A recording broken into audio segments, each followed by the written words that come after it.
In the year 1999 was a brand new era in Southtown, as Terry Bogard became the most popular fighter in Southtown and began his own journey. 10 years after the death of Geese Howard, a young boy is wandering in the city of Southtown, where he is discovering his past and his family all in one go. Anyway, jokes aside, Garo Mark of the Wolf is a great game, and I'll tell you what though, this is one of the best games in the 90s for sure. Could it compete with Street Fighter 3 Third Strike? Yeah, I don't even know. But as the years have gone by, there were some things that I was interested in. You know, I was really interested to see that they were going to do another version of this. I would love to, like, bring back some of the characters in this. Well, there is one game that's coming out in 2024.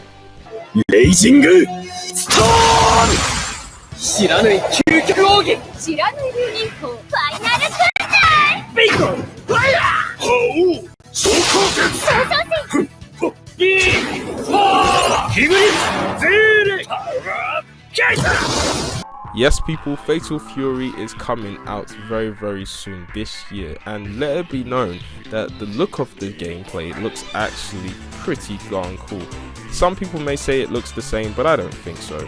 And the posters and the teasers for this was really, really nice. I do love the art style of this for both Rock and also for Terry, with the teasers of characters that are coming in. But there are some interesting facts about this beforehand. Did you know that Garo Mark of the Wolf 2 was actually in progress after the first one came out? This thing is, it was like 70% there, and unfortunately it didn't continue from there because the whole thing got cancelled. Now, let it be known that this game was actually a really good game, the first Mark of the Wolf. I loved it, I thought it was fun and easily a classic in my opinion. But it was reported that in 2002 they were going to publicly put this on hold, but then they didn't actually continue it, they just cancelled it. And at that point it kind of was a bit disappointing because I was interested to see some new characters that were in this one, and approximately there were going to be 20 characters that were in the game, and all the characters from previous games returning, 6 newcomers.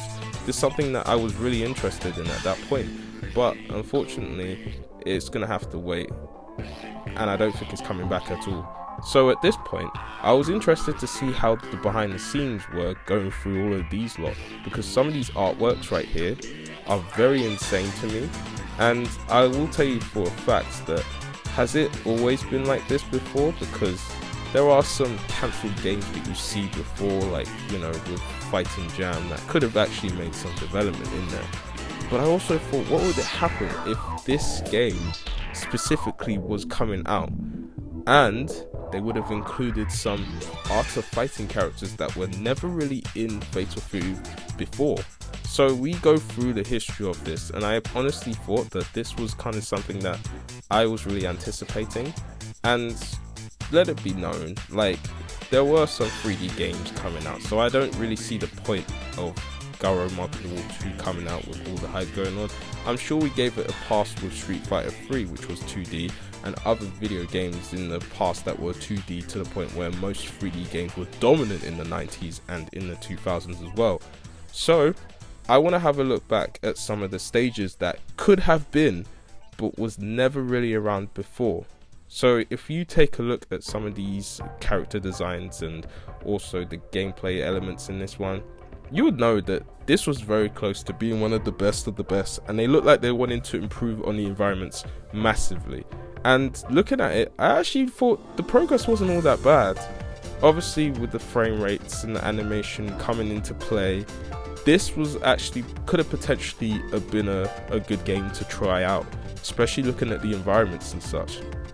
So at this point now, I honestly thought that, you know what, maybe they might use this for the Fatal Fury City of Wolves that is coming out this year in 2024, and they might try and get the people to kind of render it, kind of make a better look of it, instead of it being under development and under displayed like you saw in the previous ones. So I actually really look forward to seeing how they're going to display it like that.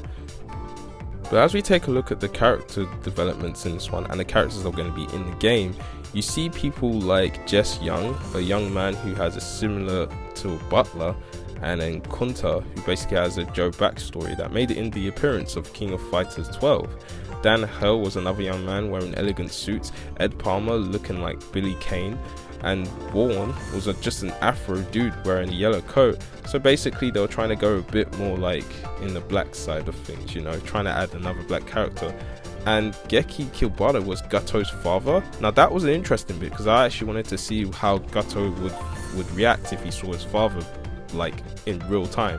And Andy Bogard and Terry Bogard were going to be in it, but I kind of doubt they were actually going to be in a video game because, as I mentioned before, it was part of the cameo. So it's unfortunate they didn't actually make it into the game, but it would have been cool to see another old Fatal Fury characters come back to life. But there were some glitches or some scenes where you saw Terry's Rising Tackle come back to life after being gotten rid of, and Rock Howard got it instead, and some new moves that were coming as well, which I thought was interesting. As you look at these gifts right here, this was actually something that could have potentially be added into the next game, as I said before, but I'm interested to see what happens next. You know what would have been really cool is if they were to do a DLC character.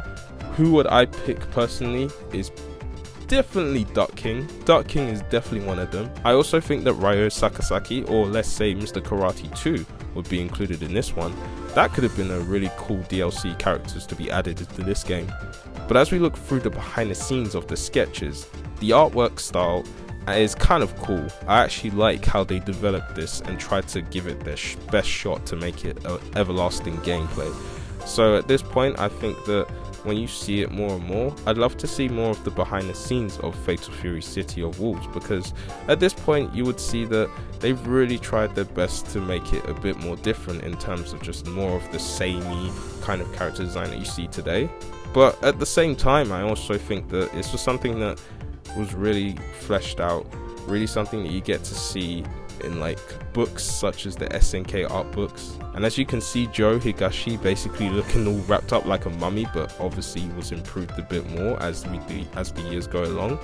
But development of this one is very interesting to look at, so I highly recommend reading through some of these behind the scenes, because it's very interesting to look at, you know, some games that were cancelled but never released, because there's so many games that were cancelled and never released, maybe during not just Capcom, not just SNK, but also some other games like from the Namco Bandai franchise, or even other like Activision ones as well. I mean, I know some cancelled games that would have been the greatest of all time, but hey ho.